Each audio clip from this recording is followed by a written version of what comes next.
La Catalogne, le dirigeant indépendantiste Carles Puigdemont renonce à devenir le président catalan. Depuis son exil en Allemagne, il a désigné son candidat à ce poste, l'éditeur Quim Torra. Le Parlement catalan débattra dès ce samedi de sa nomination comme président de la région. Son élection ne devrait pas poser problème. Mélina Huet est notre correspondante à Madrid. On la retrouve tout de suite. Mélina, qui est ce candidat Quim Torra ?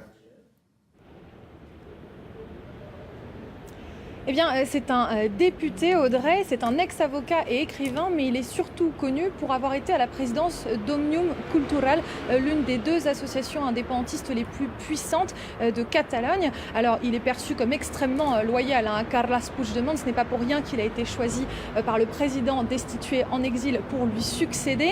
Seulement, voilà, il ne fait pas du tout l'unanimité en Catalogne. La maire de Barcelone, par exemple, Ada Colau, estime qu'il représente, je cite, le nationalisme le plus excluant et ethniciste. Il faut dire que les médias hier ont ressorti quelques tweets qui avaient été supprimés par ce candidat à la présidence de la Generalitat, et des tweets qui font véritablement polémique. Entre autres choses, il a dit, je le cite, « Nous sommes occupés par les Espagnols depuis 1714. Si on continue, on finira aussi dingue qu'eux. » Ou encore, les Français et les Espagnols ont en commun d'anéantir leur nation. Alors ce sont des phrases qui ne plaisent pas du tout à l'heure où il y a un véritable besoin d'apaisement entre la Generalitat, la Catalogne et le gouvernement central de Mariano Rajoy.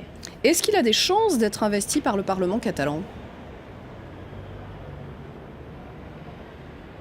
Alors tout à fait, la première raison pour laquelle il a toutes ses chances, c'est qu'il n'est pas poursuivi par la justice espagnole, et c'est en ça qu'il est différent des plans A, B et C, qui étaient jusqu'ici des indépendantistes soit en détention provisoire, soit en exil, comme Carles Puigdemont, qui fait, je le rappelle, l'objet d'un mandat d'arrêt européen. Donc il présente cet avantage certain, et puis également le mode de sélection, de nomination et d'élection ensuite du nouveau président de la Generalitat, puisque demain il y aura, vous l'avez dit, un premier vote.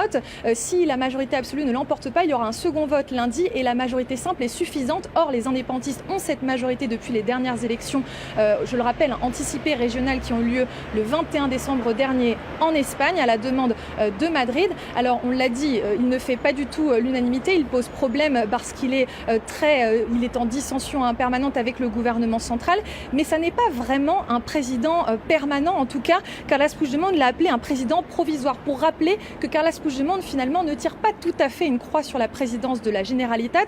Finalement, c'est un peu un homme de paille, et il y a quelque chose de très symbolique, c'est que d'après les informations du quotidien El País, il aurait interdit à son futur probable successeur d'utiliser son ancien bureau à la Generalitat. C'est tout un symbole. Merci beaucoup Mélina Huet en direct de Madrid.